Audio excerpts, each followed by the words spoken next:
Noche de domingo, noche para estar conectados a través de Noticias Paraguay. Nuevo horario a partir de esta semana, a partir de este domingo 19 de julio. Arrancamos a las 19:30 y segundos a través de Noticias Paraguay y nos extendemos hasta las 21:30. Buenas noches.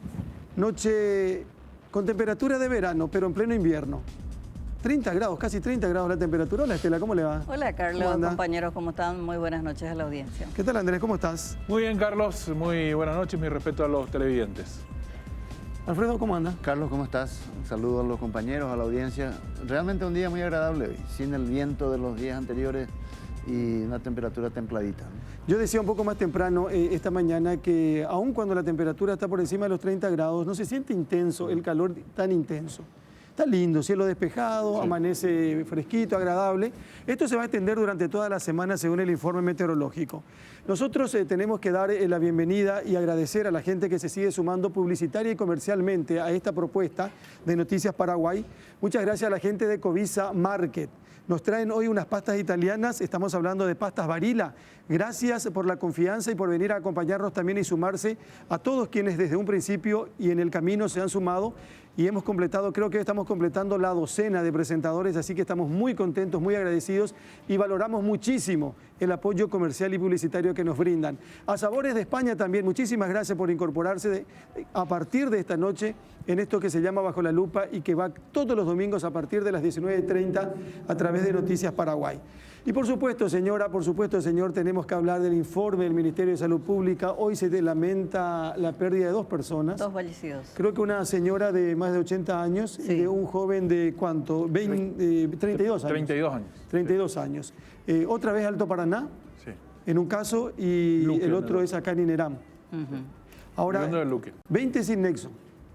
20 sin nexo hoy. Eso, bueno... Es un número interesante, lastimosamente. Pero no es alarmante. Pero no es alarmante, ¿verdad? Exacto. Ahí el doctor... 92 positivos en total. 92. Es tan difícil decir que son cifras aceptables cuando hay fallecidos de por medio y familias afectadas. Sí.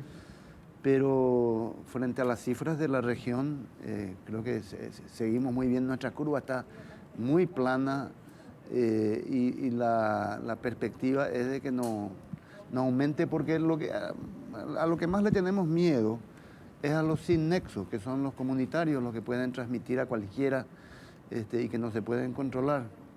Lo otro preocupante es que de los pacientes que entran a terapia, buena parte de ellos no sale de allí vivo, ¿no? O sea que hay un aumento pequeño para las cifras regionales, pero preocupante para nuestra situación asistencial de los pacientes que están hoy en terapia. El ministro Mazzoleni emitía esta mañana un Twitter que dice que es importante porque tiene que ver ya con las estadísticas.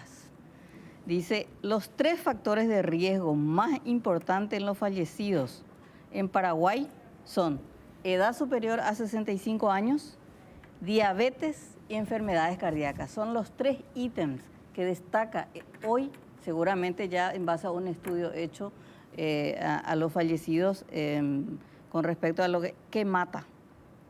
Si tenés más de 65 años, tenés diabetes o enfermedades cardíacas, formas parte del grupo de riesgo. Hay que cuidarse.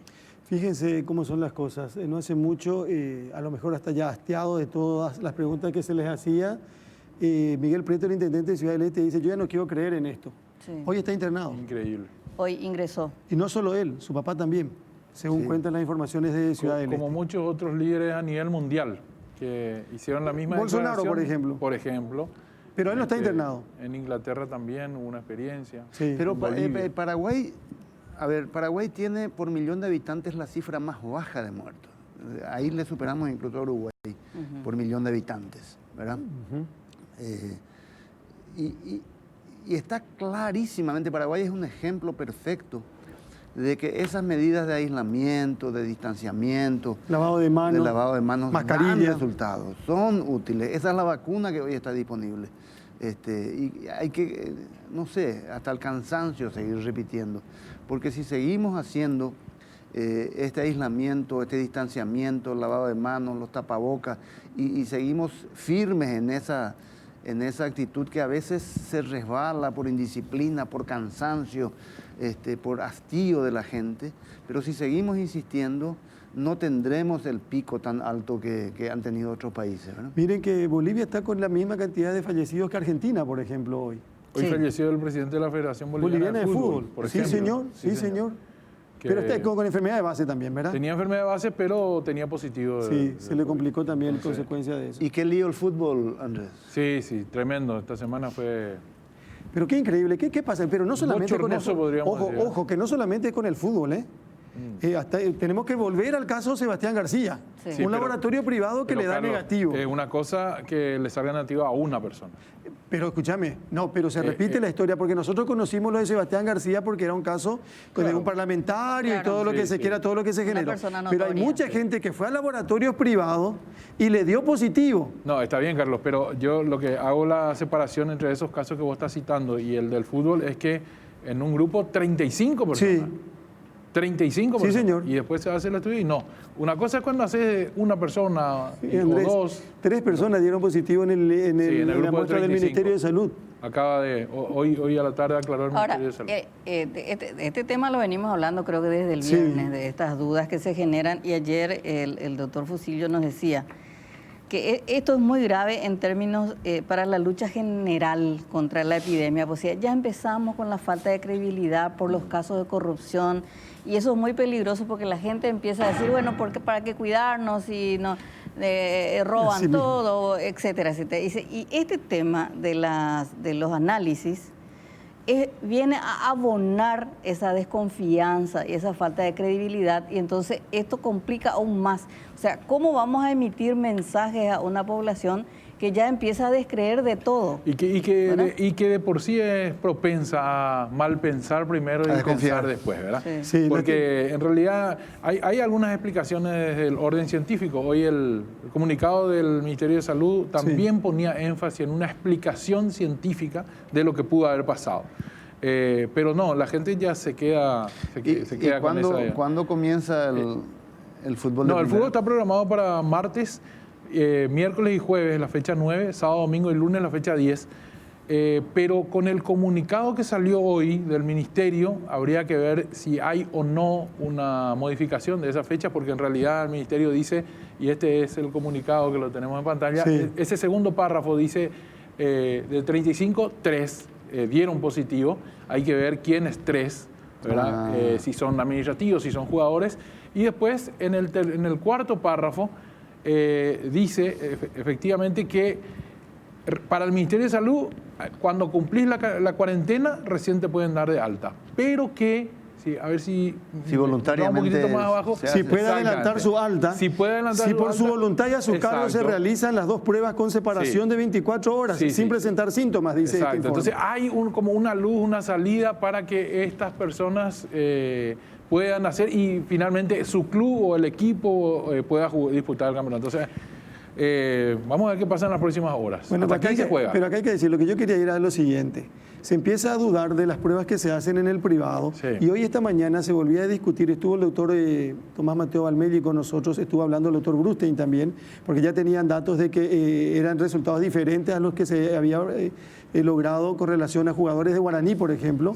Ya esta mañana ya se descartaba lo de positivo, y Guaraní ya estaba liberado para la práctica y para entrenar. Pero Carlos, hay una salvedad que hacer ahí.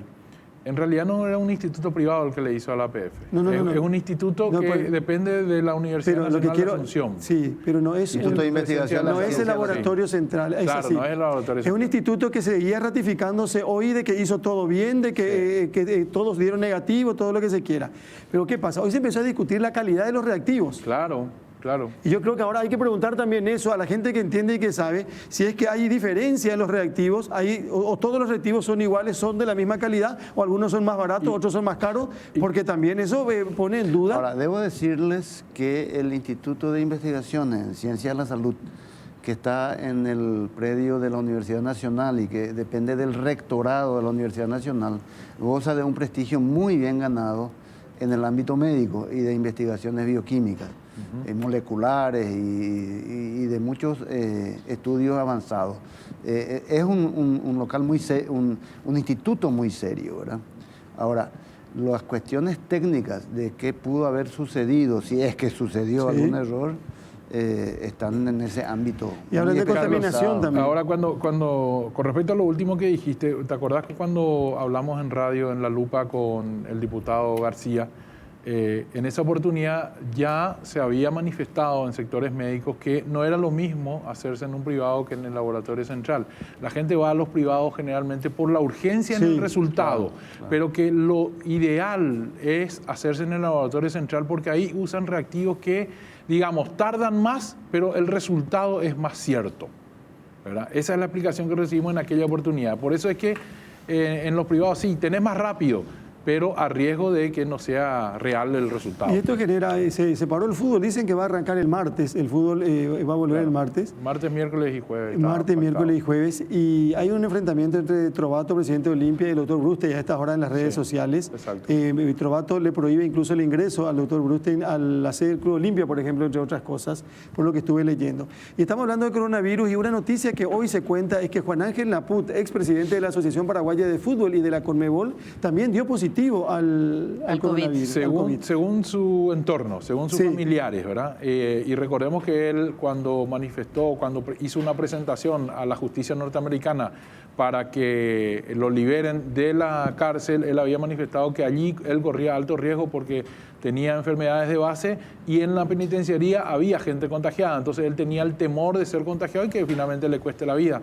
Y eso desoyó la jueza Chen y finalmente quedó él allí, se le denegó la solicitud. Bueno, ahora de confirmarse lo que el entorno dice, habrá ocurrido lo que Juan Ángel Naput no quería que ocurra. ¿Cómo es? Benzinger.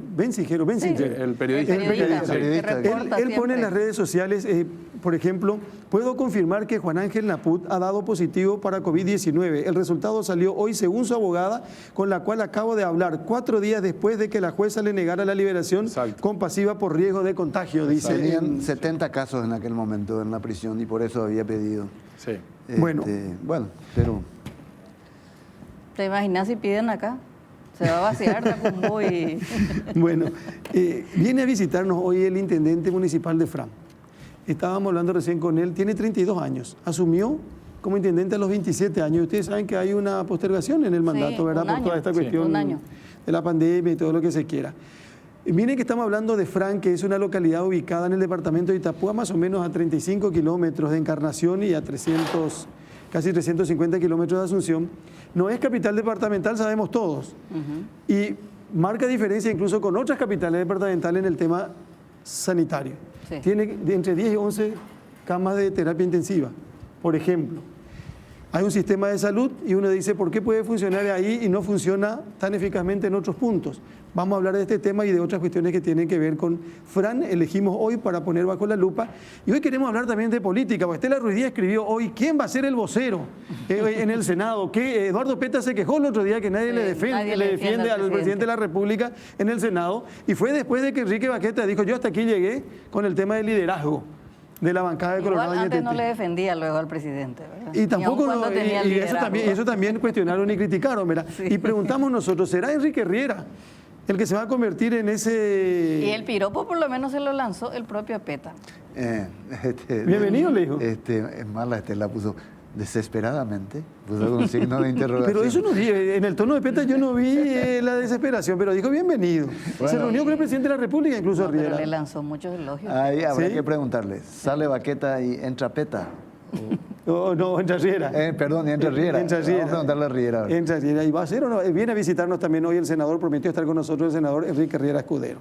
Bueno, hoy tomamos, hoy noche de domingo, hay que relajarse un poquitito, hay muchos líos, hay mucha información, hay muchos dramas, pero hay muchas ganas y mucha fortaleza de seguir.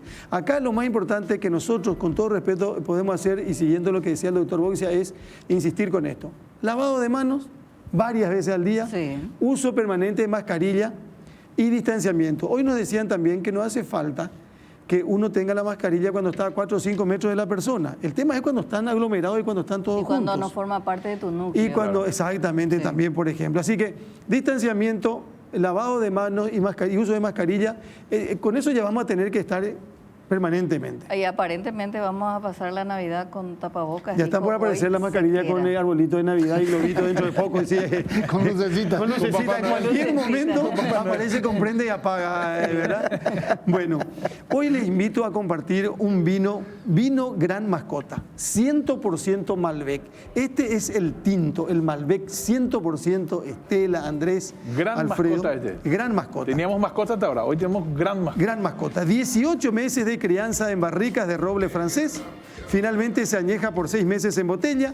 Presenta aromas que recuerdan a ciruela, frutos rojos y vainilla con notas de menta.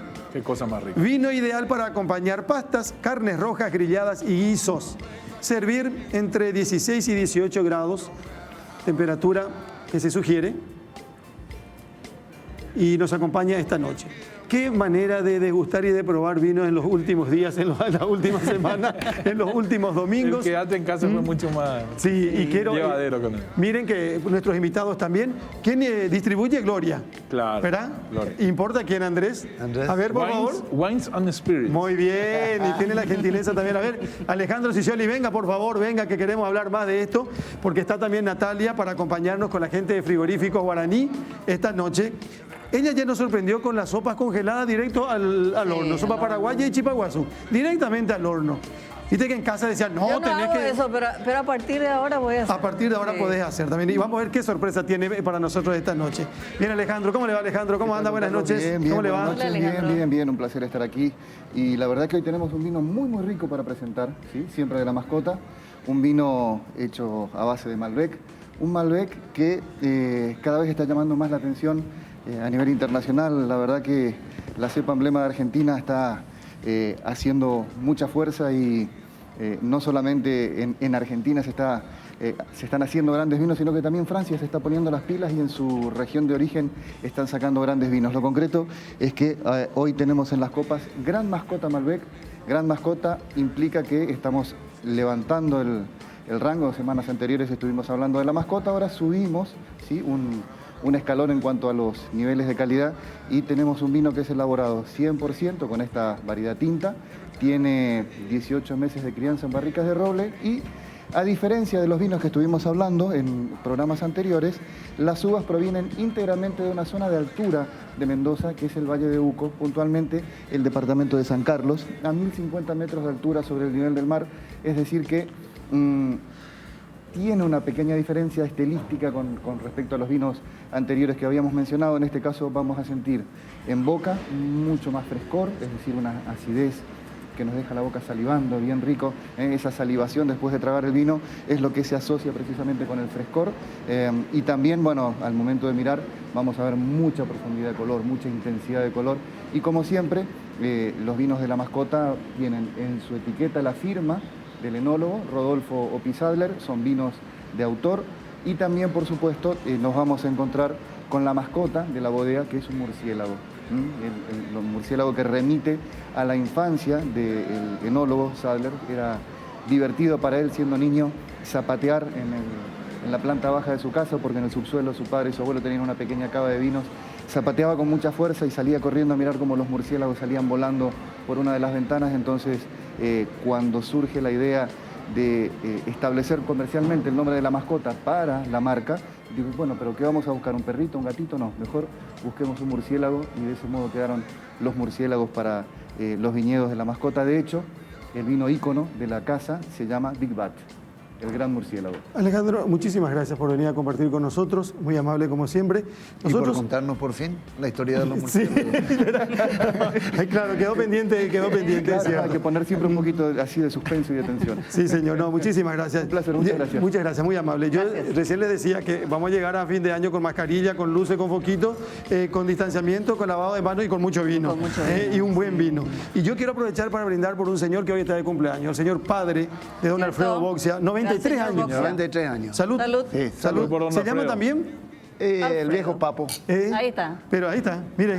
A ver, me pongo de costado acá. Salud, Andrés. Salud, Estela. Salud. Hoy estuvo en Salud. casa Por don Alfredo. y está lúcido, está entrando a Facebook. ¿Qué? Sí, él tiene una página de Facebook. Qué muy vergüenza activa. tengo de don Alfredo. ¿Sabe qué le escribí, Carlos? Por Sí. sus frutos los conoceréis. Ah, muy bien. Entonces muy maté dos bien. pájaros de un tiro. Pero qué gusto tener, porque yo tengo un papá que tiene 91 años y él tiene 93 años y mira cómo está. Recibió los regalos que más aprecia, libros, y güey, bien, está viendo el programa ahora. Bueno, qué gusto, un cariño grande para él, un homenaje al señor Alfredo Boxia Romañach. Romañach.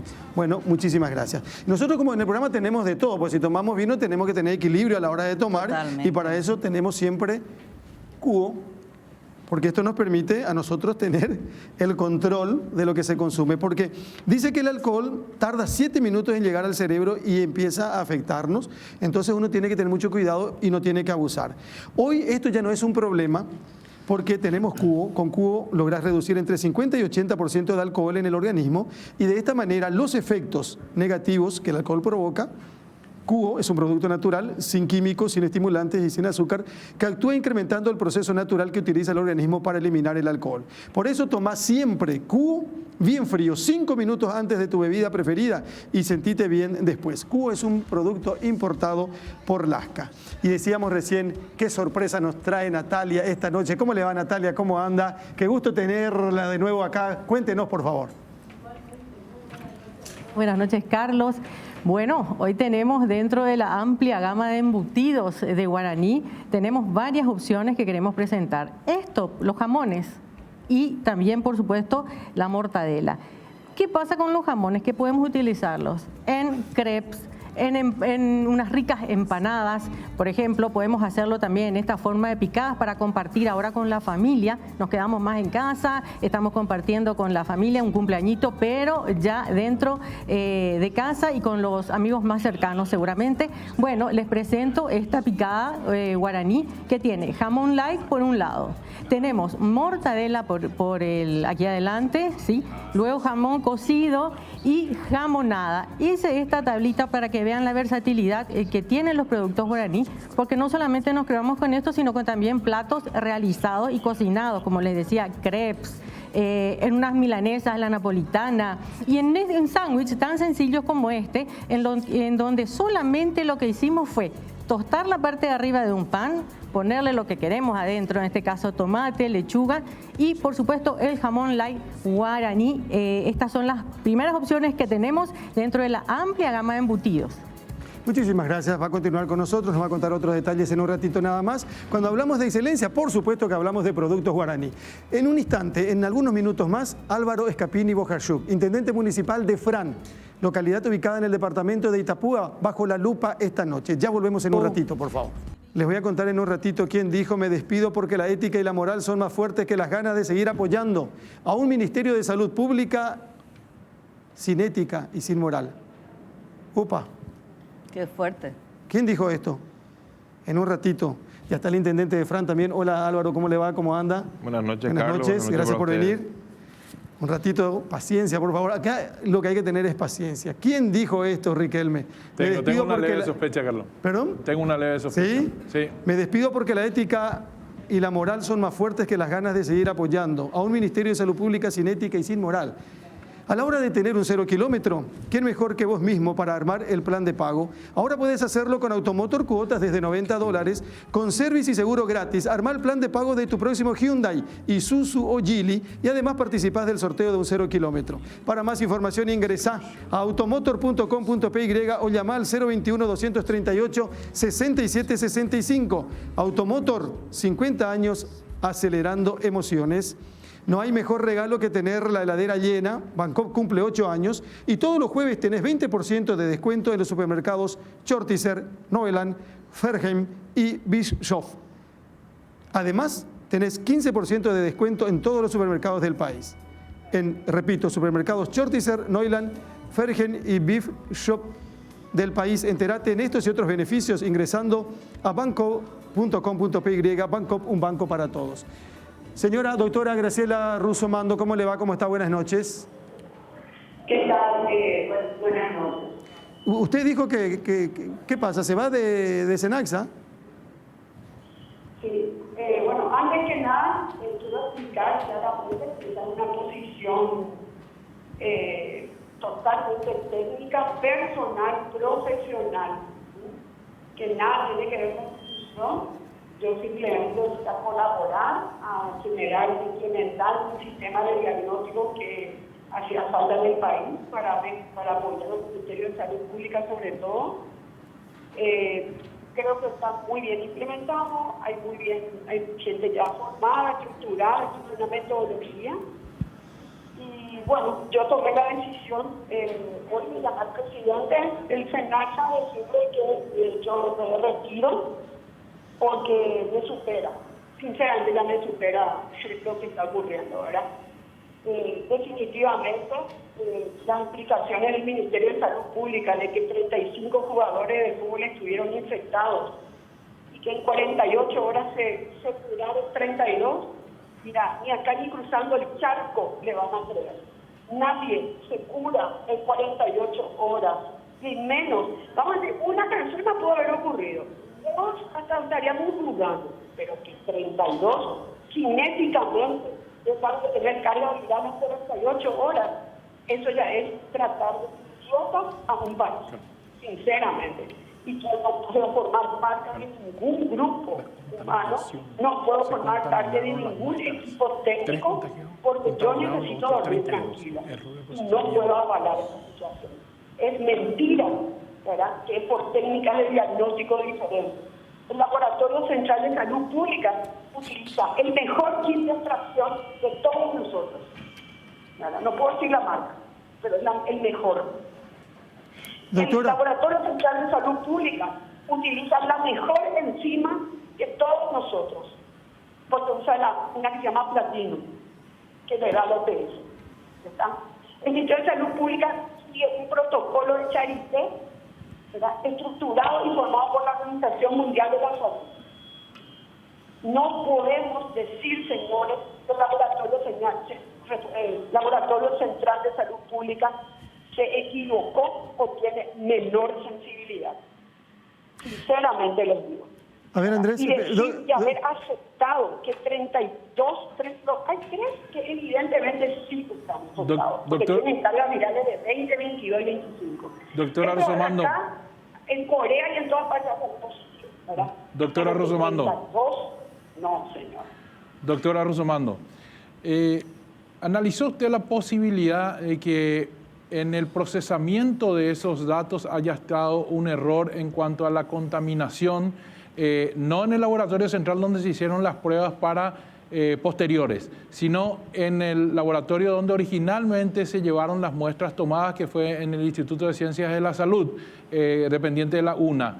La teoría es que esos tres contagiados, las muestras de esos tres contagiados pudieron haber contaminado las muestras de los otros 32, por eso salieron 35 personas. ¿Existe esa posibilidad? ¿Analizó usted esa posibilidad? Resulta ser que la Universidad Nacional es un profesor de casa de estudio. Y las compañeras que hicieron el análisis fueron mis compañeras a quien algunas de ellas yo las formé porque es el departamento donde yo me jubilé el 1 de octubre. No quiero decir nada que les afecte, ¿verdad?, a ellos, ¿verdad?, técnicamente. Pero sí tengo que decir que si 35 personas del fútbol paraguayo hubiesen salido positivos a mí, 3 de ellos indiscutiblemente infectados por la carga viral que tenía. Pero yo a los 32 le hubiese hecho un rellamado y hubiese confirmado antes de armar este lío que se armó, ¿verdad? Y en la confirmación, 24 horas de haber salido positivo el resultado, a las 24 horas tenían que haber sido rellamados, nueva toma de muestras y reconfirmar. Entonces, si eso se hizo y fueron positivos a las 24 horas, yo tengo que decir que no sé qué es lo que ocurrió. Es decir, doctora, usted lo que está diciendo es que además de un probable error en el procesamiento, hubo un segundo error, que es haber comunicado el positivo de 35 sin antes que llame la atención la situación y se vuelva a hacer otro análisis de confirmación antes de dar a conocer. O sea, un segundo error. Claro, aparte que acá lo que se tuvo que haber hecho, escuchame una cosa, Acá lo que se tuvo que haber hecho, como hemos hecho todito lo que tuvimos en la red de diagnóstico con el Ministerio de Salud Pública y todo, teníamos que haber entregado las muestras de, entre comillas, positivas al Ministerio de Salud Pública. Así hizo en la oportunidad del diputado, hizo Meyerloh, hizo el Calle de San Lorenzo. Con ellos actuaron de esa manera, ¿verdad? Sobre la muestra, sobre el hisopado de las personas, le hicieron el análisis, ¿verdad? Y ahí, con el diputado, confirmaron que Meyerloh salía positivo y que al laboratorio central el de Calle le salía negativo. Eso es lo que corresponde, pero acá eso no se hizo, ¿verdad? Acá se tomaron muestras 48 horas después. Bueno, perfecto, se tomaron muestras 48 horas después. Pero le pregunto, ¿quiere decir que con los 3 laboratorios privados que arrojaron negativo y que el Laboratorio Central de Salud Pública, con la experiencia que tiene, también le salió negativo? Y resulta ser que el Ministerio de Salud Pública emite un comunicado donde dice, bueno, asumimos que estaban infectados y que ahora son negativos. Entonces vamos a esperar 24 horas y ahí van a tener su segundo negativo y entonces ya pueden seguir jugando fútbol. Eso, discúlpenme. Doctora. Eso si se sale de acá de Paraguay, eso. Se van a reír de todos nosotros. Doctora, porque estas personas fueron analizadas el 3 de julio. Doctora, permítame, por favor. Doctora. En julio salió ese resultado de 35 positivos. Doctora, por favor, le pido, usted deja esta coordinación, deja esta tarea, porque cree que el Ministerio de Salud Pública no tiene ética y no tiene moral. Esa es mi opinión personal, profesional, de una persona que ha trabajado en este país por el Estado paraguayo 34 años de su vida, porque yo nunca trabajé para ningún sector privado. Y esa es mi posición actual profesional. Nada tiene que ver la institución en donde estoy, porque también es una institución del gobierno y yo no puedo perjudicarle a ellos con esta decisión mía, ¿verdad? Y esas son las palabras que yo emito de que es antiético el comunicado que han enviado, ¿verdad? Yo te pregunto una cosa, esto tiene que estar tomado dentro de un contexto clínico epidemiológico. Si hay 32 personas, aparte de los 3, hay 32 personas supuestamente infectadas, que no sé ni cuándo, supuestamente el 3 estaban negativos, el 15 están todos positivos. Y resulta ser que toditos juntitos los 32, en 48 horas se volvieron todos negativos. Eso no te creen ni cruzando el río. No te creen ni cruzando el río, sinceramente te digo. Así que realmente yo no puedo ser parte de un sistema, ¿me entienden? No puedo ser parte de un sistema porque éticamente no corresponde y como puse, yo necesito dormir tranquila. Yo no puedo apoyar una cuestión así.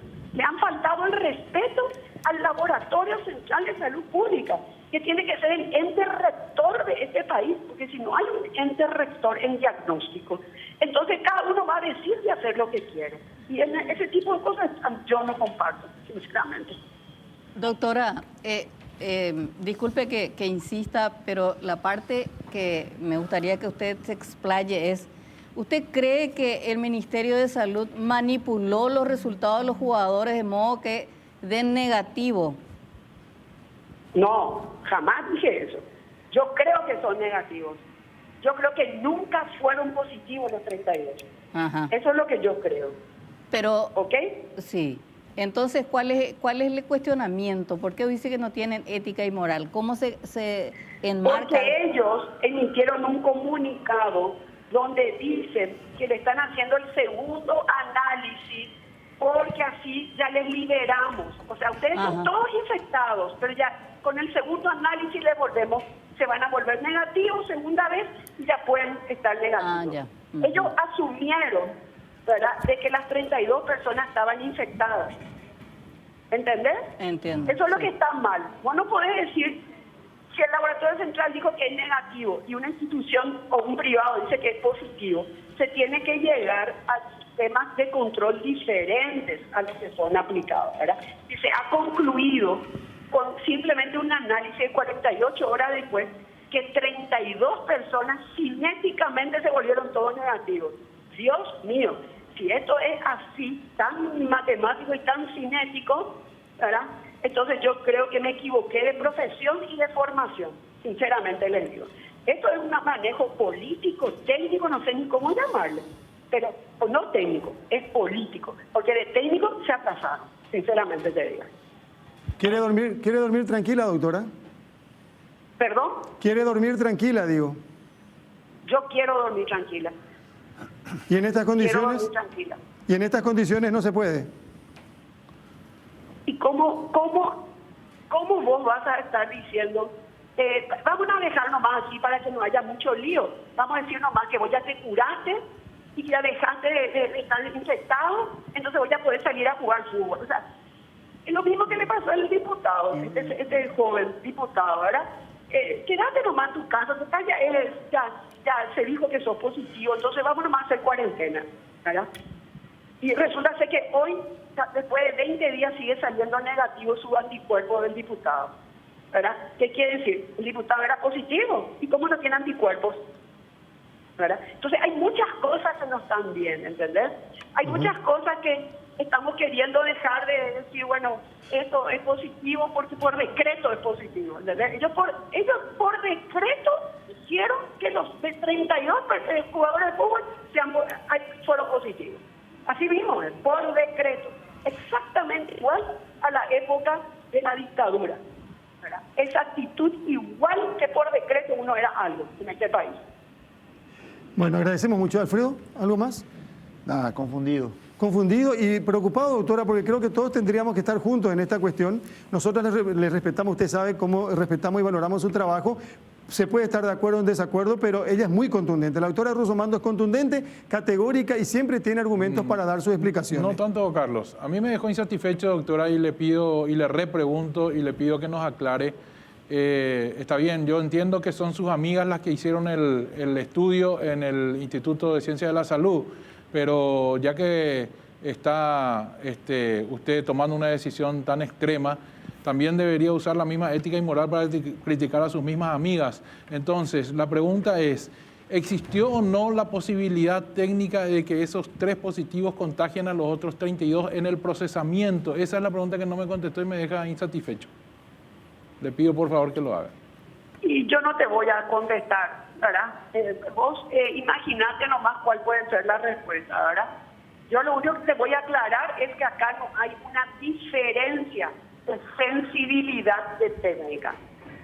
Eso es lo que voy a aclarar, porque yo conozco los reactivos que estamos usando nosotros, conozco los reactivos que usan varios laboratorios, conozco los reactivos que usa el laboratorio central y a mí me consta, ¿verdad?, que ellos están usando los reactivos que la Organización Mundial de la Salud lo ha dicho, ¿verdad? Entonces acá no hay un problema de sensibilidad. Y después el resto ya te dejo dentro de tu imaginación, ¿verdad? Porque de mi boca no va a salir, ¿verdad?, sino que acá tiene que haber una aclaración técnica. Y acá lo que correspondía era que cualquiera haya sido la institución, así como nos hicieron a todos nosotros, había una duda. Entonces agarrábamos el congelador, nuestra muestra y le entregábamos, ¿verdad?, al laboratorio central. Tomar prueba. Así tenía que haber sido desde el comienzo. Pero es muy fuerte, doctora, pero es muy fuerte cuando usted dice un Ministerio de Salud Pública que no tiene ética y no tiene moral. ¿Y a vos te parece que es ético, ¿verdad?, agarrar y decir, bueno, ustedes los 32 están infectados por decreto, ¿verdad? Porque acá no hubo ningún análisis técnico-científico. Por decreto estuvieron infectados los 32 y ahora vamos a ponerle otra muestra dentro de 24 horas para que ahí se va a ver si son todos negativos. Entonces ahí ya estamos todos tranquilos porque ya están libres y pueden jugar fútbol, ¿verdad? O sea, ¿a vos te gustaría que a vos te digan por decreto que vos estuviste infectado? No. ¿Cuál es la demostración? ¿Cuál es la demostración técnica, científica de que esa persona estuvo infectada? ¿Cuál? Doctora, muchísimas gracias por compartir con nosotros, por contarnos esto esta noche. Muy amable. Gracias.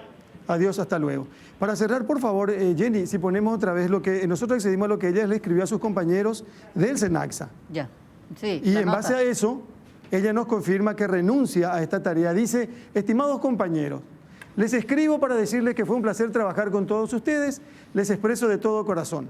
Me despido no porque haya tenido algún problema en el SENACSA, institución que me abrió las puertas como profesional. Me despido porque la ética y la moral son más fuertes que las ganas de seguir apoyando a un Ministerio de Salud Pública sin ética y sin moral. Quiero seguir durmiendo tranquila. Un abrazo. La verdad que yo estoy muy confundida porque, bueno, pasa que también es muy técnico esto, Sí. ¿verdad? Entonces, lo que me gustaría comprender más es qué tenía que haberse hecho, porque en un primer momento lo que tenemos es que estos jugadores dan positivo en un laboratorio que pertenece a la Universidad Nacional. Sí, un instituto. Y luego, claro, ¿y eso qué implicó? Porque acá es muy importante explicar el contexto.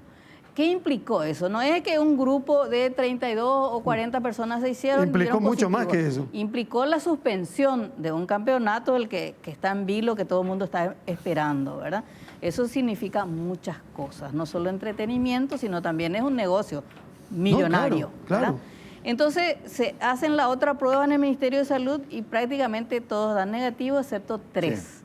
¿Qué eso significa? Que el martes se reinicia el campeonato, Ajá. ¿verdad? Entonces, lo que yo no entiendo es si ella lo que quiere decir es se les da a todos por decreto negativo para que se dé inicio al campeonato.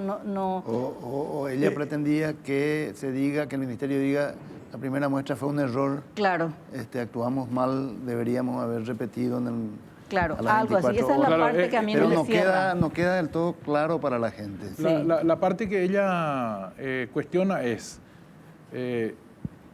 cuando sale negativo, cuando sale positivo a 35 personas, y eso se va a verificar en el ministerio, ya en otro laboratorio, no en el que dio positivo, se tenía que haber verificado de las mismas muestras que utilizó el Instituto de Ciencias de la Salud, no de nuevas muestras tomadas.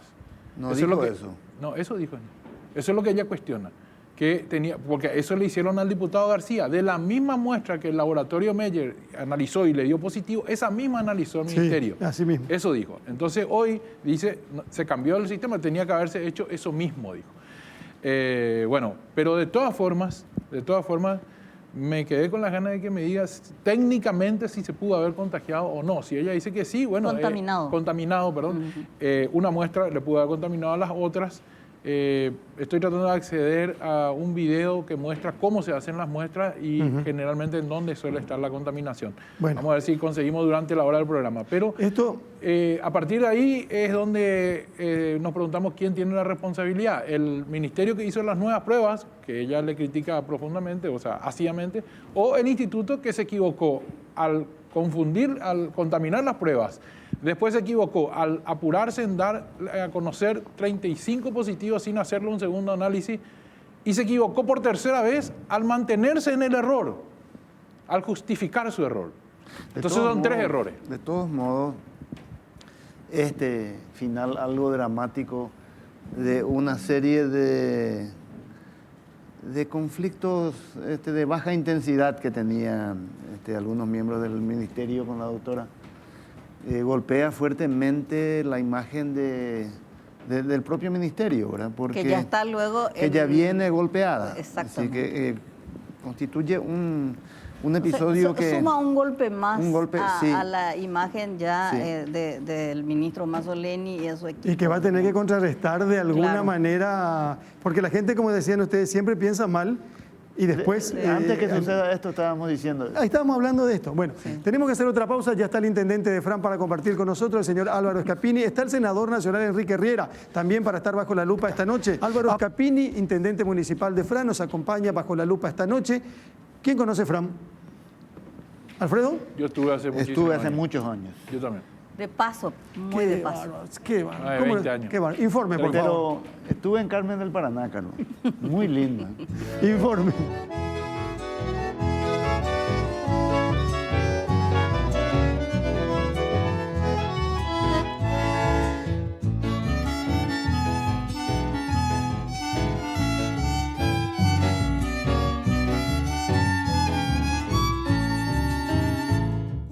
El distrito de Fran se encuentra en el departamento de Itapúa, a unos 346 kilómetros de la capital del país. Fran es una ciudad modelo de trabajo comunitario y autogestión, donde conviven descendientes de ucranianos, rusos, polacos, japoneses, alemanes y una importante cantidad de paraguayos.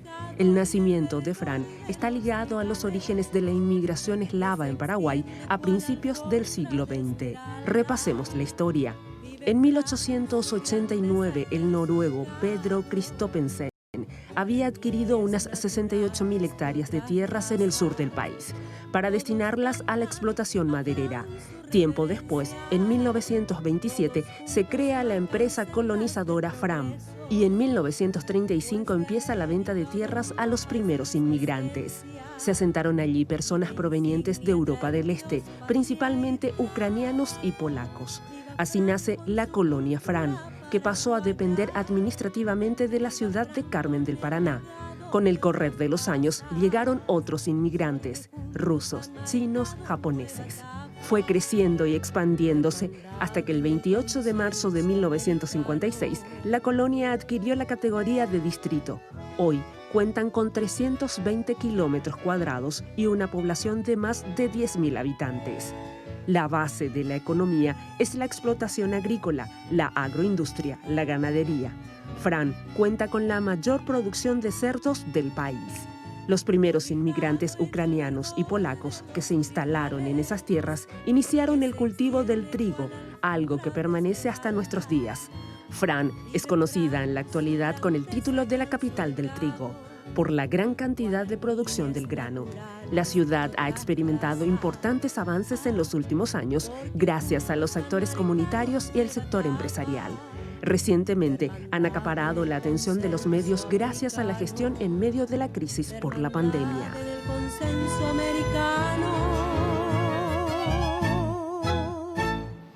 ¿Por qué Fran es diferente, Álvaro? Y lo hace diferente la gente que se dedicó a forjar esa ciudad, esa comunidad, gente que siempre se ha dedicado al trabajo. En épocas anteriores, hablar del interior del país, y lo sigue siendo en gran parte, pero cuando hablamos del interior, hablamos de gente que tuvo que, en términos comunes, rebuscárselas para subsistir, rebuscárselas para crear sus comodidades, rebuscárselas para seguir creciendo. Y se crea ese compromiso de autogestión. Empieza a venir los inmigrantes de afuera en el año 35, 36, empiezan a llegar. Y ellos ya venían huyendo de una situación bastante difícil en Europa y venían a llegar a un lugar de monte, una compañía nomás antes denominada PRA de Carmen del Paraná. Y venían con la visión de lo que podía ser una ciudad y tenían sobre todo las herramientas para ello, que era la capacidad y las ganas de trabajar. Y fue ahí que se comenzó a gestar este municipio y gran parte de lo que es el departamento de Itapúa realmente, donde esta gente empieza a llegar y a empezar a trabajar y a desarrollar la tierra sobre todas las cosas. Sos colorado, ¿verdad? Sí. Tenés 32 años. 32 años. Ahora, podemos hablar de muchas cosas de Fran, producción, trabajo, industrias inclusive. Sí mismo. Pero llamó mucho la atención y sobresalió por el tema de su hospital y de su sistema sanitario y su sistema de salud. Eso es una cuestión de gestión. Nosotros decíamos el otro día cuando se gestiona y cuando hay responsabilidad social, porque las empresas también confían, a lo mejor en el municipio, a lo mejor en el intendente, eso se puede lograr. Y creo que hoy Fran tiene entre 10 y 11 camas con terapia intensiva. Así es, Carlos. Bueno, en realidad ahora tiene 7 por una cuestión de metros cuadrados, pero puede llegar a 11 por la capacidad de los equipamientos que se tiene. Realmente es un proyecto, digamos, hoy se ve en esta situación de la pandemia, muchos hospitales que han mejorado, han invertido. El sistema de Fran, y yo también tengo que reconocer, no nace solo en la gestión de ahora. Entonces, estamos hablando de un proceso de más de 25 años, de un programa de Estado municipal de impulsar el crecimiento, el desarrollo en conjunto con el Consejo Local de Salud, de ir para adelante en los programas de salud.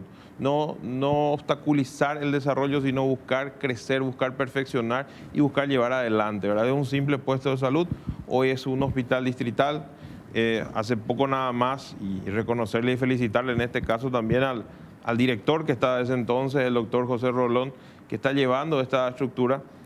Hoy, después del Hospital Regional de Itapúa, Fran es el que tiene mayor cantidad de atenciones, de consultas. ¿Eso qué significa? Que no solamente es para los de Fran. Y el año pasado, por darte un ejemplo, Fran es una ciudad que tiene poco más de 10.000 habitantes. El año pasado, de lo que es el Ministerio de Salud, llegó a 47.000 consultas en el año. O sea, ahí estamos hablando si hablas per cápita, estamos hablando de una atención muchísimo más amplia de lo que es realmente la población local, pero sí ya el departamento, de extremo a extremo, digamos, donde comienza Itapúa, donde termina, siempre están las personas asistiendo a este lugar. Y bien lo decías también, Carlos, no solo la gestión municipal, sino la gestión del Consejo Local de Salud, la ciudadanía franmeña, que siempre toma como suyo, en el buen sentido de la palabra, todo lo que es el crecimiento, aporta en eventos como la comilona, como donaciones al hospital. Las industrias siempre están acompañando, tienen ese compromiso social muy alto. Lo voy a nombrar, ¿verdad? Arroz Tío Nico, Nicolás Hermenú, la familia Trociuk, la empresa Upisa, todas las industrias locales siempre están acompañando, pero también hay que reconocer que estas empresas, que por algo están en un mercado a nivel nacional, tienen un compromiso de trabajo y ellos quieren ver también ese resultado. Que eso realmente venga a invertirse y a comprometerse. Y eso es hoy lo que llevó a Fran en un programa de Estado Municipal de Salud, donde todo lo que es referente a salud, nosotros decidimos hacerlo de una forma, de un organigrama sencillo. El Consejo Local de Salud hace lo que es la referencia del sistema de salud en Fran. No es la municipalidad por su lado, no el pueblo por su lado, no es un puesto de salud por su lado. Hay un hospital, hay un consejo de salud, ahí se centraliza y de ahí comienzan los programas de desarrollo en el municipio, ¿verdad? Estuve viendo fotos del perfil de Facebook de la Intendencia y usted aparece con un uniforme allí. Fue bombero, ¿o sigue siendo? Sí, lo sigo siendo, soy bombero fundador de mi comunidad, aprovecho y les saludo a mis compañeros también, hace 15 años que iniciamos ese proceso y hoy nos mantenemos allí. ¿Y qué profesión tiene usted, intendente? Yo soy licenciado en criminalística y actualmente estoy cursando la carrera de Derecho en la Universidad Católica. ¿Por qué siempre se habla mal de Fonacide, de que los municipios hacen lo que quieren, que no se hace nada, que se lleva toda la plata? Porque las críticas son, y Álvaro, escucharás permanentemente. Constantemente.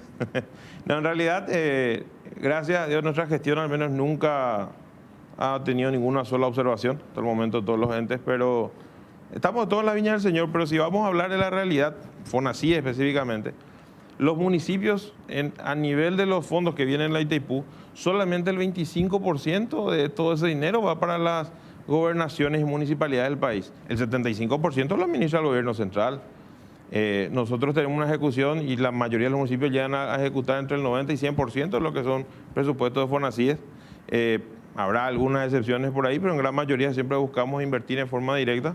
Pero hay que reconocer que cuando a veces se menciona tanto Fonacide, somos los municipios los que tenemos la menor parte de participación en ello, ¿verdad? Realmente yo creo que no es solo en eso. Si vamos a hablar en general, el 96% del presupuesto total de la nación está en el gobierno central. Ni el 4% no llega a lo que se reparte entre gobernaciones y municipios. Pero de todos modos, intendente, entre lo que los municipios reciben de royalties y reciben de Fonacide, está un porcentaje superior al 70% de lo que se recauda. Queda un porcentaje pequeño nada más de ingresos genuinos, digamos, desde el municipio. Por eso hablan de una cierta pereza fiscal. ¿Para qué ponernos mal con los vecinos, cobrándoles impuestos o tasas, si igual viene la plata de royalties o de Fonacide? Excelente la pregunta, porque hay que aclarar un detalle, ¿verdad? Tanto Fonacide como royalties van específicamente para su ejecución. Fonacide viene bien claro su plan de ejecución, que es 50-30-20, no contempla gastos corrientes. Si bien lo dicen gastos corrientes en el 30% es para almuerzo escolar, pero el 50 y más el 20, el 70% de ejecución gasto de capital, o sea, solamente inversión de obras por licitación. Y en el caso de royalties, ahora se amplió un 20% más para hacer frente a la pandemia, pero en el caso, generalmente es 80% gasto de capital y 20% corrientes. 20% corrientes muchas veces puede entender que es solamente salario, pero en realidad en corrientes entra gasto de combustible, reparación menor de maquinaria. Y si vamos a la fuente de ingreso principal de un municipio, estás hablando de impuesto inmobiliario y patentes comerciales, habilitaciones y registro, pero en ese orden. En el impuesto inmobiliario, nosotros hemos hecho un trabajo bastante interesante y hoy sobrepasamos lo que recibimos de royalties en adjudicación propia. Pero ahí tenés que mantener todos los programas que tenés. En el caso de educación, hay un rubro importante que es FONACIE. Pero, por ejemplo, nuestro municipio implementa el transporte escolar con participación de los padres. Es decir, un 50% se contrata un servicio con una comisión de las diferentes compañías, porque a veces son distantes, que tienen que venir al casco urbano sus chicos, y con una participación del municipio en 50% y los padres el otro 50%. Y en algunos casos, a pedido específico de esa comisión, no lo decide el intendente, el pedido específico de esa comisión, hay chicos que están en extrema situación ya de pobreza y que requieren un apoyo total, entonces el 100% se absorbe. Es una inversión en educación, pero no es por FONACIE. Se hace a través de fondos propios, ¿verdad? Igual complementamos lo que son los desarrollos. Pero un detalle también que siempre a veces cuando se habla FONACIE específicamente se dice municipalidad y no es así la realidad, ¿verdad? La realidad en los números es muy diferente en lo que se vive el día a día.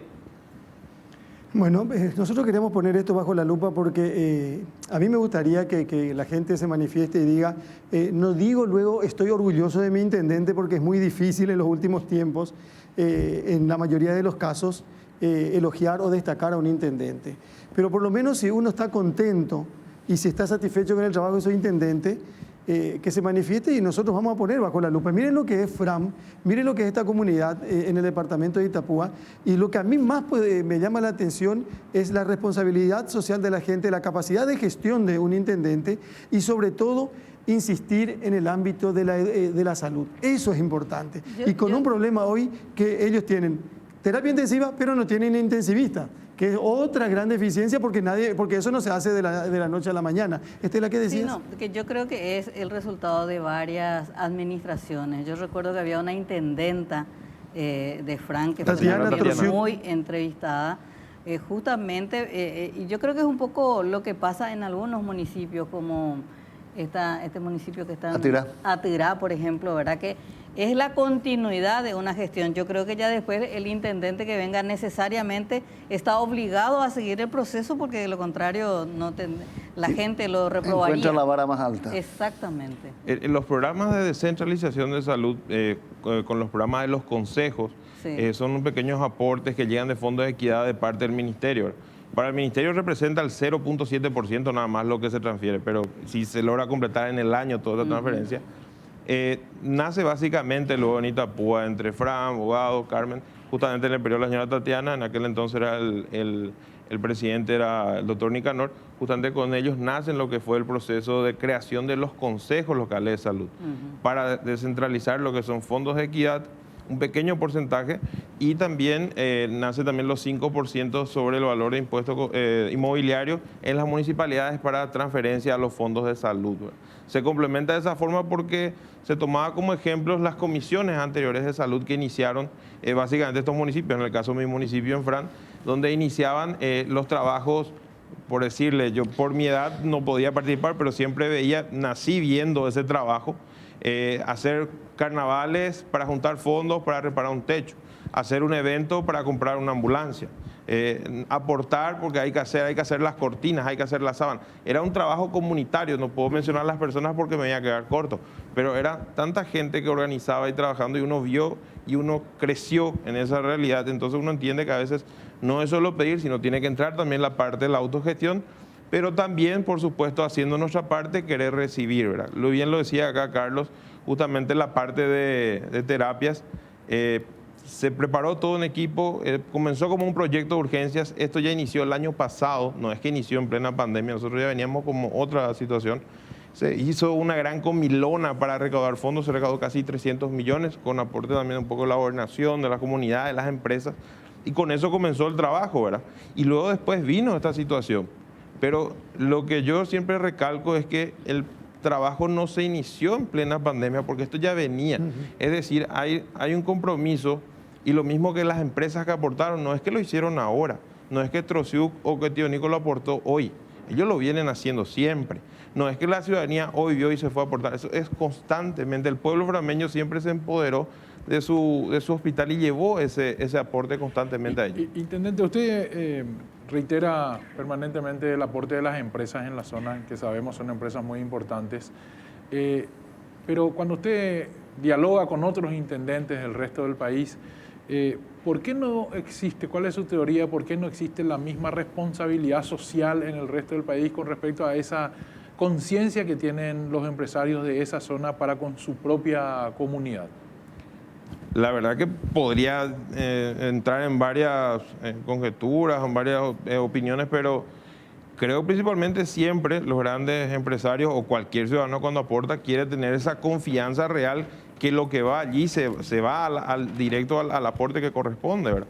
Generalmente cuando una persona da ese aporte, nosotros tenemos, yo le voy a contar un problema grave que a veces tenemos cuando queremos hacer asambleas o reuniones informativas al municipio.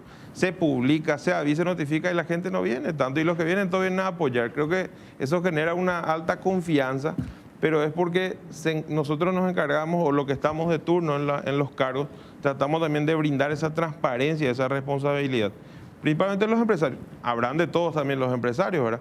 Pero generalmente creo que cualquier persona, o al menos tengo ese pensamiento, quiere aportar en cualquier situación que pueda, en lo que tiene va a dar, pero quiere ver que realmente de lo que eso llegue a donde tiene que ir y se refleje en el resultado constante de lo que es esa inversión, ¿verdad? Alfredo. Intendente, ¿usted vuelve a Fran esta noche, mañana? En realidad, aprovechando el viaje, mañana tengo que hacer unas gestiones por la capital, así que tengo que estar por aquí. Maneje con cuidado. Hace 3 años casi se mató en un accidente en la ruta. Sí, exactamente. Tuvo un pequeño...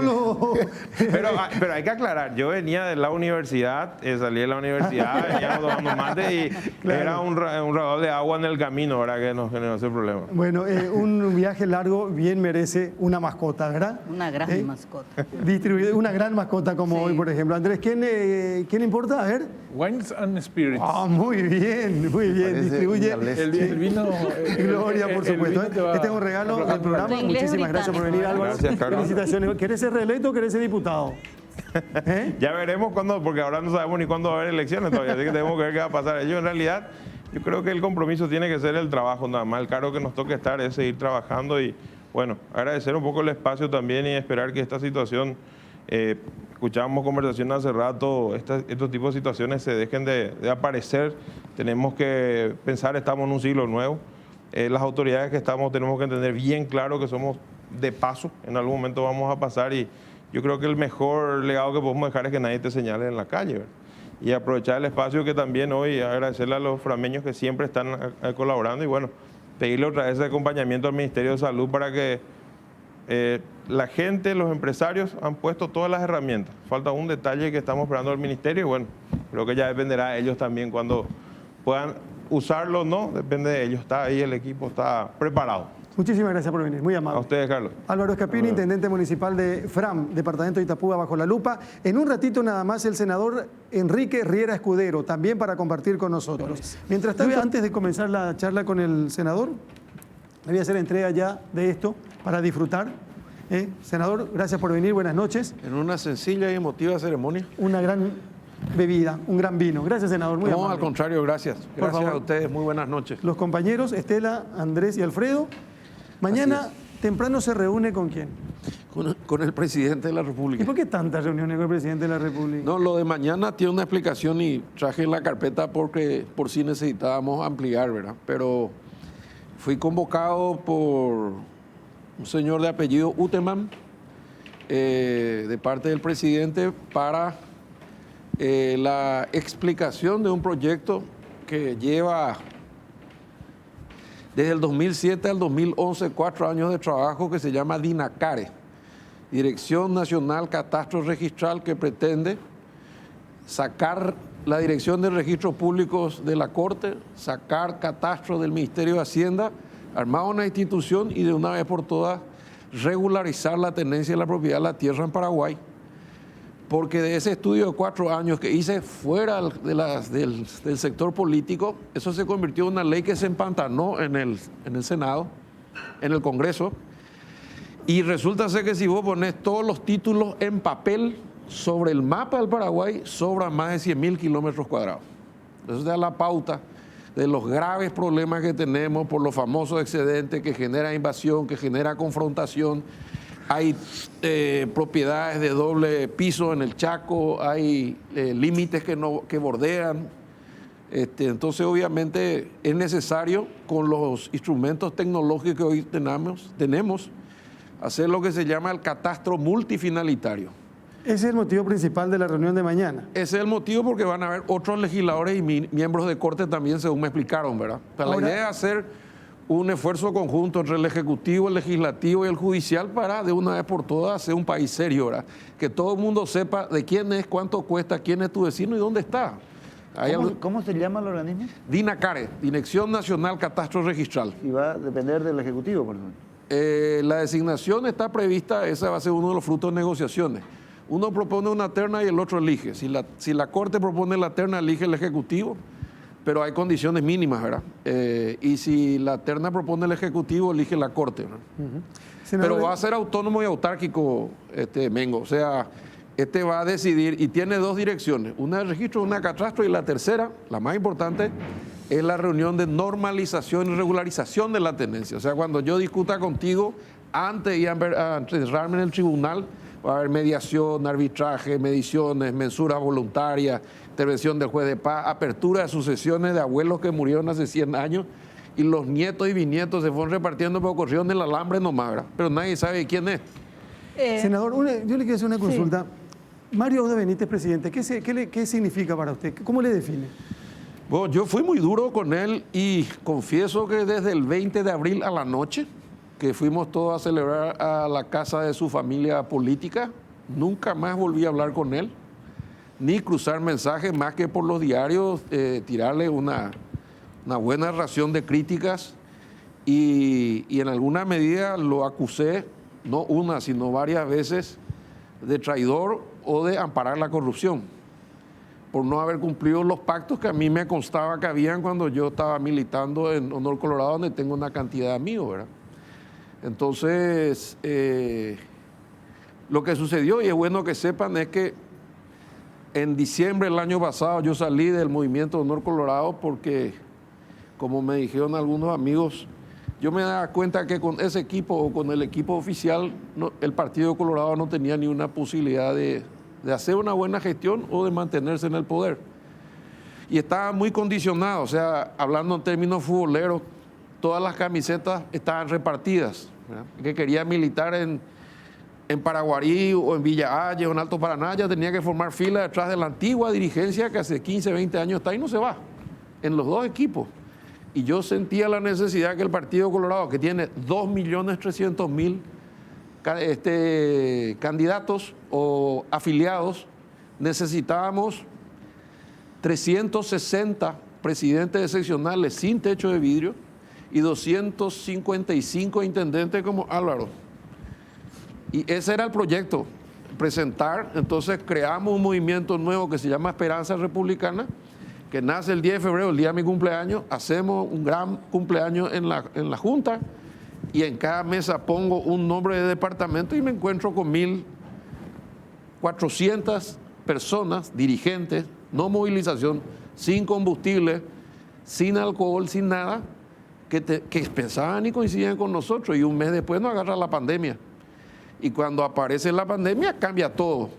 Y en ese trayecto aparece la discusión de la presidencia del Congreso.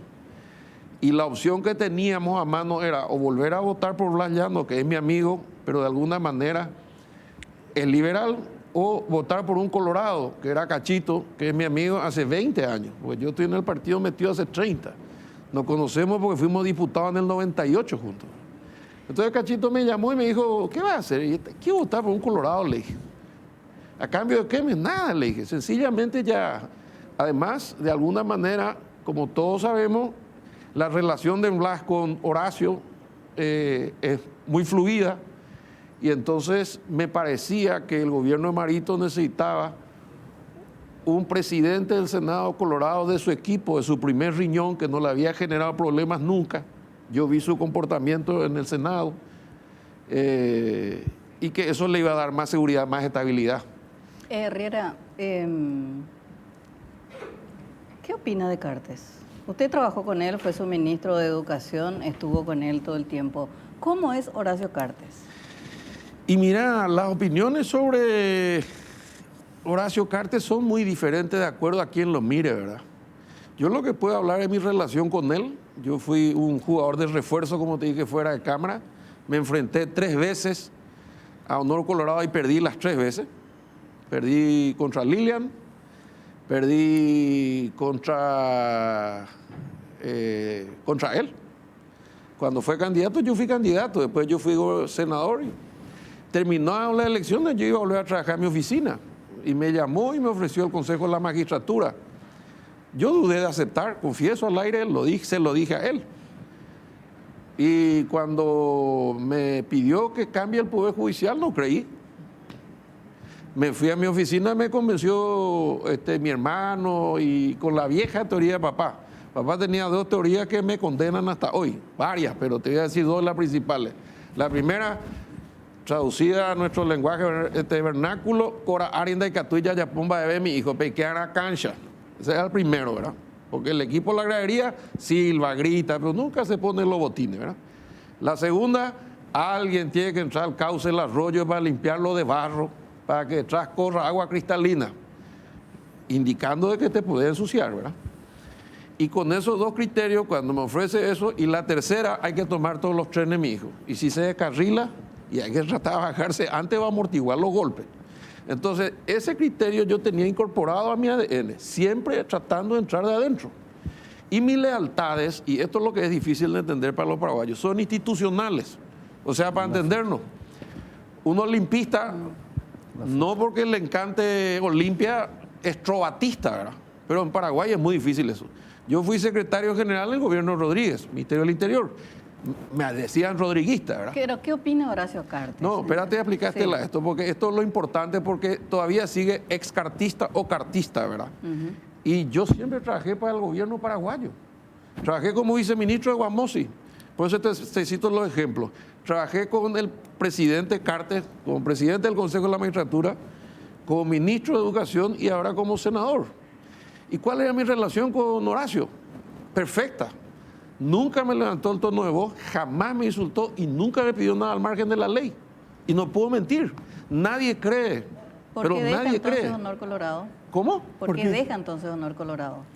Dejo Honor Colorado por mis compañeros, algunos compañeros de equipo, para no mezclarlos tanto, ¿verdad? Porque cuando mi relación era con el presidente, era perfecta. Me hablaba poco, me respaldaba siempre y me respaldó en casos en que gente quiso corromperme. Él me podía haber dicho, bueno, este es el precio de gobernar. No, que se meta el cheque donde le da el sol, no le dé pelota. Siempre fue así. Yo no tuve problema, pero ¿cuándo empieza el problema? Cuando él sale del poder y yo me quedo en la bancada con Víctor Hugado, con González Dar, con Monge, con Zacarías y con Tony, ¿verdad? Buenos muchachos. Y bueno, y entonces discutíamos, como te imaginarás, todas las veces. ¿Cómo vos crees que se logró, Estela, sacarle a el Contralor General de la República? ¿Quién le defendía y quién le atacaba? ¿Cómo se le echó a Dionisio Amarilla? ¿Cómo se le sacó al Sindulfo Blanco una semana antes que se jubile? Eran batallas internas de la bancada brutales. Me llegaban a llamar desde ese despacho a decirme, andate al baño, ni siquiera votes, andate nomás al baño, no vayas a hablar. Y todos los juicios de tu estudio vas a ganar, no importa en qué juzgado usted. Esas eran las ofertitas que yo recibía. Entonces llegó un momento que era insostenible. Pero como yo no tenía problema con Horacio, entonces me fui a hacer lo que corresponde. Me fui a hablar con él, le dije, Horacio, necesito que me devuelvas mi pase. Él se rió y me dijo, nunca lo fue mío totalmente. Entonces le dije, bueno, devolverle el 50 o el 60%. Y lo segundo, gracias por los espacios que me diste, pero con este equipo no llegamos, ni con aquel tampoco. Hay 2 millones de colorados que están hartos de que sean siempre los mismos y alguien tiene que hacer. ¿Y por qué vos te vas a dedicar a esto si vos podés ser reelecto, te tratamos bien? Yo, le dije, yo ahora estoy bien, pero el resto... Henry, fuiste antecesor de PETA. Sí. Y fuiste muy crítico con él. Sí. Y en varias ocasiones tuvieron ríspidas discusiones. Sí. Y sorprendió a todos. Sorprendió a alguien que pocas veces se sorprende con la política paraguaya como Estela.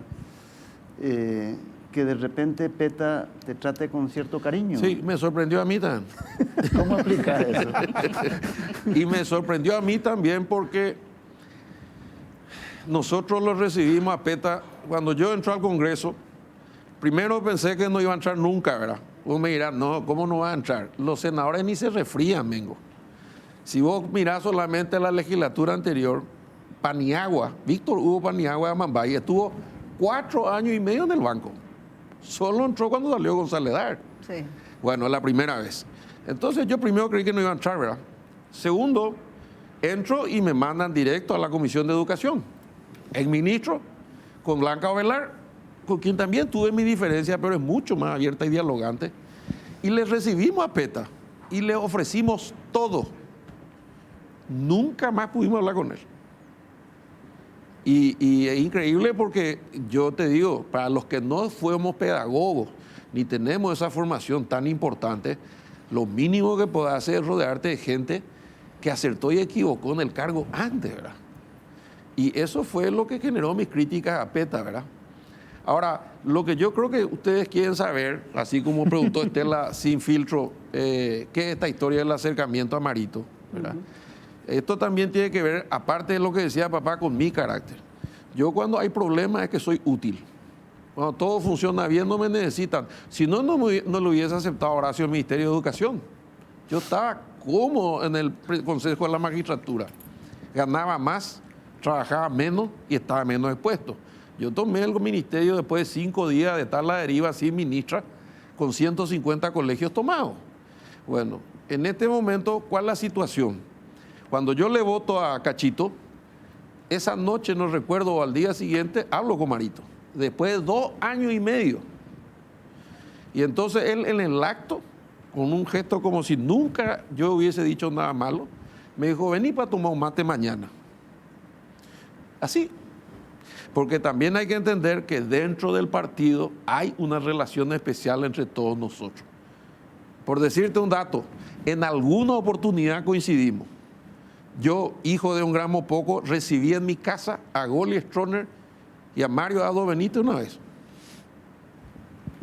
Porque hay que dejar la parte negativa de la historia y avanzar. Y cuando él me dijo eso, yo le dije, estoy en cuarentena. Bueno, cuando esté bien, avísame. Cuando me hicieron el tercer test del famoso COVID y me salió negativo, entonces me llamó y me invitó al Palacio. Y me dijo, ¿quería entrar por adelante? Voy a entrar. Yo no tengo problema, me dijo. Te va a esperar Adam Ledesma, que también es un amigo del partido. Y Mario y yo somos amigos en lo personal, porque trabajamos juntos por la candidatura a Castiglioni, cuando perdimos contra Horacio Cartes, en la Junta. Él era el jefe adjunto de campaña y yo también. O sea, era mi par. Y ahora él es presidente y yo soy senador. Y en el rango de la jerarquía partidaria yo soy más viejo. Pero me da muchas vueltas, Enrique. Y no claro, ese es un recurso para quemar los minutos. Y si nos damos cuenta nosotros cada vez tenemos menos. No, entonces me invita a una conversación hace menos de un mes, ¿verdad? Y realmente me esperan por una entrada de costado que realmente es sorprendente del Palacio. Yo creí que conocía todo. Entré por el costado, él decidió así, yo lo respeté. Me encontré adentro con Benigno, con Juan Ernesto. Después le dijo, déjeme solo, quiero hablar un rato con Henry. Y hablamos 2 horas mano a mano y le dije todo lo que todo el mundo sabe. Y le dije que necesitaba ser duro con la corrupción, que tenía que reforzar y cambiar su equipo, que tenía que comunicar mejor. Cuando dice reforzar y cambiar su equipo, por ejemplo, ¿qué significa? Y yo me refiero a PETA, a Friedman, al propio Juan Ernesto, su hermano, a quien aprecio, respeto y quiero, pero está desgastado. O sea, el poder desgasta de por sí, ¿verdad? A ver, usted le dijo que le cambie a PETA, a Benigno. No, le tiré los nombres de la gente que yo creía que tenía que reemplazar. Juan Ernesto? Y porque no creo que contribuya con su imagen, ¿verdad? Él ya fue ministro del Interior, le movió de posición. Por ejemplo, a Freeman le podría mandar embajador a la India, ¿verdad? A la pistola. Y sería bueno, pero todo el sector de la producción cree que no es el candidato indicado para el Ministerio de Agricultura. Peta podría ser un excelente director de aduana, ya que su mérito es ser honesto y fue fiscal. Puede controlar. ¿Y qué le dijo el presidente cuando usted le citó? Y el presidente primero me aclaró muchas cosas, llamémosle de la interna partidaria, por el cual él no se considera un traidor.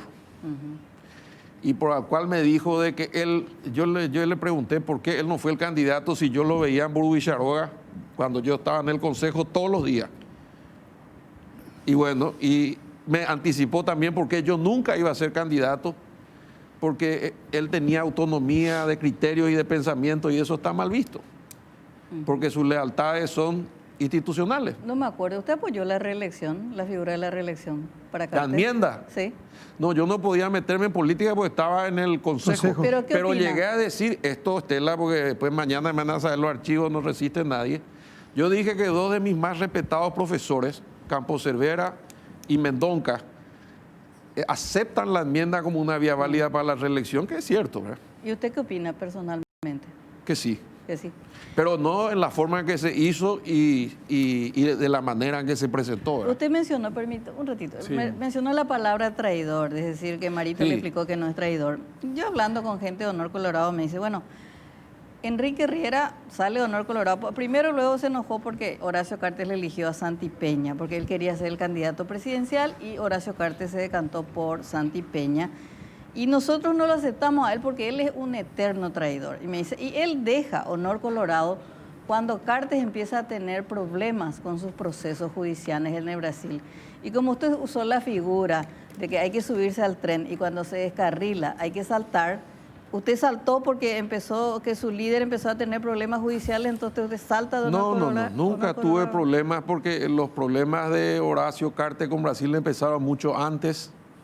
Yo llegué a hablar de justicia selectiva, una conferencia de prensa que fue dura, fue objeto de duras críticas cuando había en aquel entonces, en el inicio del gobierno de Marito, acordate, 20 allanamientos, con o sin razón, en el proceso de Zacarías Irún.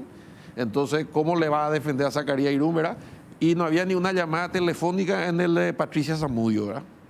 Entonces yo dije justicia selectiva. ¿Por qué la Fiscalía no le aprieta a todos de la misma manera?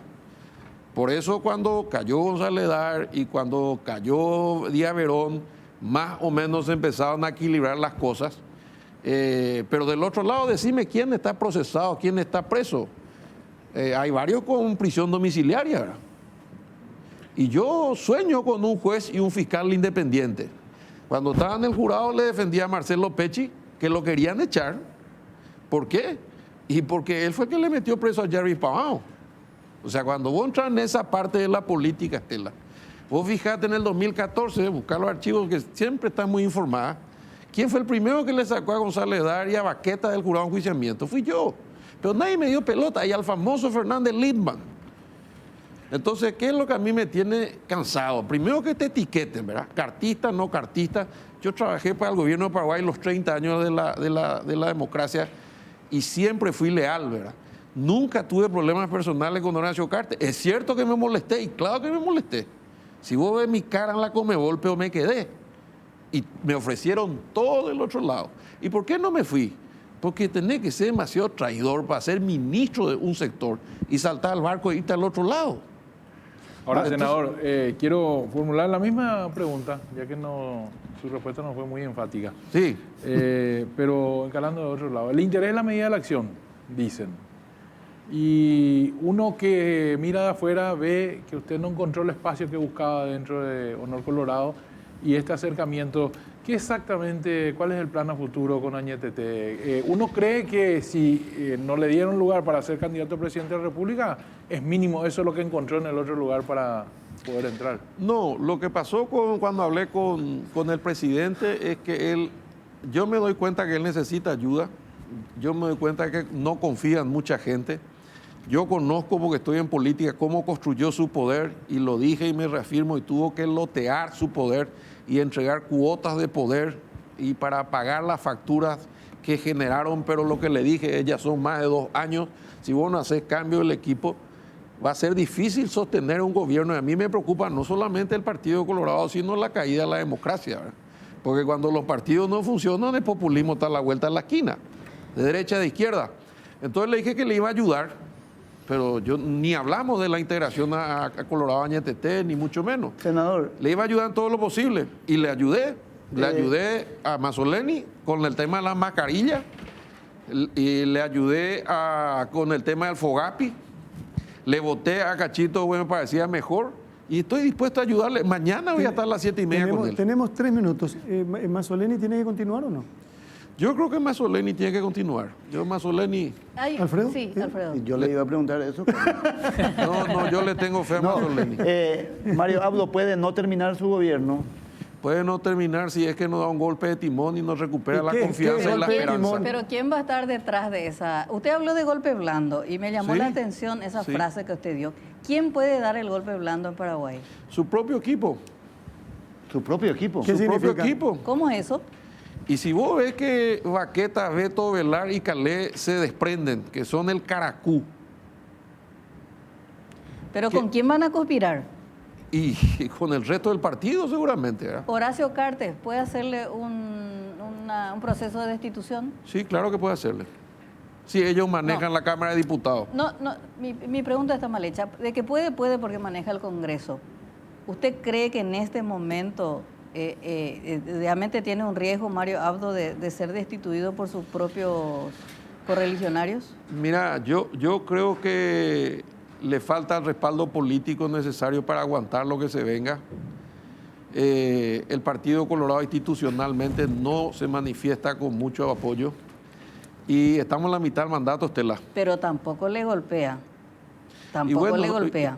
Pero a mí me hubiese gustado ver un Partido Colorado autónomo que no se decida ni en la Costanera ni en la calle España y que respalde al presidente en función de gobierno. Nosotros le llevamos ahí. ¿Cómo le vamos a abandonar ahora?